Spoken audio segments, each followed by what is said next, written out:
আসসালামু আলাইকুম ভোলাবাসী, আমরা এই যে আমাদের শরীফ ভাই 23 ঘন্টা না খায় এখানে আছে। এখন বাইরের অবস্থা করুন, আপনারা দেখতে পারতেছেন। এখন বাইরে বেশি কিছু জিজ্ঞাসাও করা যাবে না। এই 23 ঘন্টা না খাওয়ার পরে একটা মানুষের অবস্থা খারাপ হয়ে যায় এমনি। তারপরও আমি বাইরের কাছ থেকে কিছু জানতে চাবো। আপনারা সর্বোচ্চ পরিমাণে ভিডিওগুলো শেয়ার করবেন। অনলাইনে শুধু এই ভিডিওটা যে থাকে যে ভোলা বরিশাল সেতু চাই, আর কোনো ভিডিও যে অনলাইনে না থাকে। যারা অনলাইনে আছেন সবাই পুরো 22 লাখ মানুষ যদি এটা সব সময় এটা নিয়ে থাকেন, আমার মনে হয় না অনলাইনে বাংলাদেশে আর কিছু বাসবে, শুধু এটাই থাকবে। বাইরের অবস্থা গুরুতর, আপনারা দেখতেছেন। এখন আমি স্বরূপের কাছ থেকে কিছু কথা জিজ্ঞেস করবো। ভাই, আপনারা যে এখানে এই 22 ঘন্টা 23 ঘন্টা পর্যন্ত আছেন, এই কালকে থেকে শুরু করে 23 ঘন্টার মধ্যে আপনাদের তো কেউ খোঁজখবর নেয় না, কেউ কোনো আশ্বাসও দেয়নি, কেউ আপনাদের কিছু জানতেও চায়নি। শুধু এই 23 ঘন্টা না, আমরা পদযাত্রা থেকে শুরু করিয়া নদীতে আমরা নামছি। আমার দুইটা ভাই ঢাকা মেডিকেলে মৃত্যুর শয্যায় ছিল, তখনও কোনো আশ্বাস আমাদেরকে দেয় না, আমাদের সাথে যোগাযোগও করে নাই। আমরা এই শাহবাগ মোড়ে আপনি দেখছেন হাজার হাজার ভোলার মানুষ এসে শান্তিপূর্ণভাবে অবস্থান করে চলে গেছে। তারা আশ্বাস দিয়েছিল রবিবারে আমাদের সাথে যোগাযোগ করবে, এরপরে রবিবার আর আমাদের সাথে যোগাযোগ করে নাই। বাধ্য হইয়া আমরা অনশনে বসছি এখন 23 ঘন্টা প্রায় শেষ, এখনও তারা আমাদের সাথে যোগাযোগ করে না।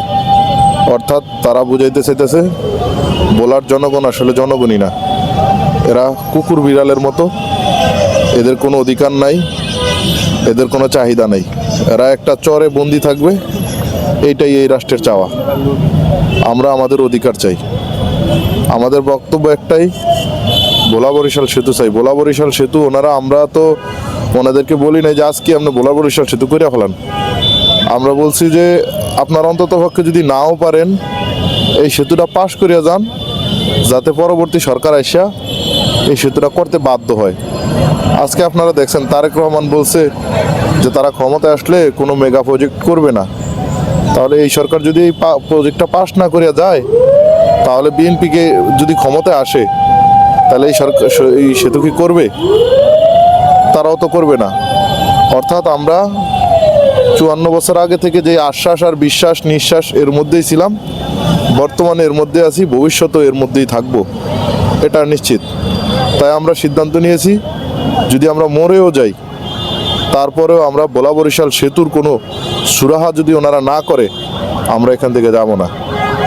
আমরা যদি মারা যাই, আমাদের যদি কোনো ক্ষতি হয়, এটার জন্য দায়ী থাকবে রাষ্ট্র, এটার জন্য দায়ী থাকবে এই উপদেষ্টা ফয়জুল করিম খান এবং এর সাথে যে উপদেষ্টারা জড়িত আছে এরা, এটার জন্য দায়ী থাকবে। 23 ঘন্টা পর্যন্ত একটা মানুষ না খাওয়া, কথা বলতে পারে না, অনেক কষ্ট করে কিছু কথা বলছে, আপনারা শুনছেন। আজকে আমার এই ভাইরা যদি মরে, এই জন্য দায়ী থাকবে দেশ অ্যান্ড যে উপদেষ্টারা বর্তমান আছেন তারা, আপনারা দায়ী থাকবেন। আপনারা আমাদের বলার মানুষরে আপনারা খেপায়েন না। আমাদের এই যে ভাইরা মরার জন্য অলরেডি প্রস্তুত হয়ে গেছে। এরকম যদি আমাদের জীবনে চলে যায়, আমাদের অধিকার আমাদের দাবি আমরা আদায় করে ছাড়বো ইনশাল্লাহ।